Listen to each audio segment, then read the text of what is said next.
Let's get more now on the war in Syria. Joining us live from Washington, D.C. is Middle East analyst Firas Maksad from George Washington University. Firas, a very warm welcome to the programme. Why are the efforts to end the siege of Aleppo so important? Julie, this is a make or break battle for both sides to the conflict. On one hand, the regime has for some time focused on what is called or referred to as vital Syria, i.e. the coastal areas connected to the major cities, Aleppo, and then down to Homs and Damascus and the Lebanese frontiers in order to secure supply lines to Hezbollah in Lebanon, that vital connection there. So Aleppo is a key part of that. And let's not forget that prior to this war, Aleppo was the largest city in Syria.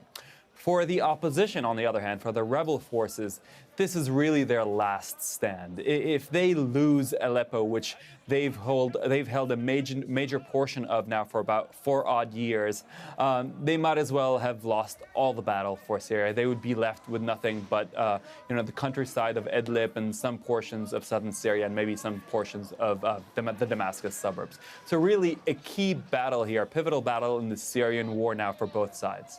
So, Firas, who are the anti-government groups who have banded together here, and what is it specifically that they now want? Well, it is sort of a hodgepodge of different rebel formations. On one hand, you've got remnants of the Free Syrian Army, particularly inside the city, and those are the more secular, some people refer them to as moderate or Western-leaning, Western-supported groups. But then you also certainly have elements of Islamist formations like Ahrar al-Sham and what used to be Jabhat al-Nusra, i.e. the al-Qaeda affiliate in Syria.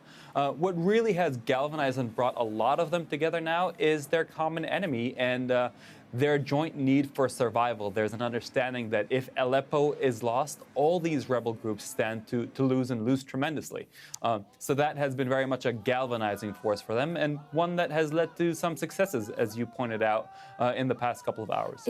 So, Firas, if Aleppo is freed from the government siege, does that mean Assad would have to come to the table with a different attitude, perhaps, than we've seen in the past?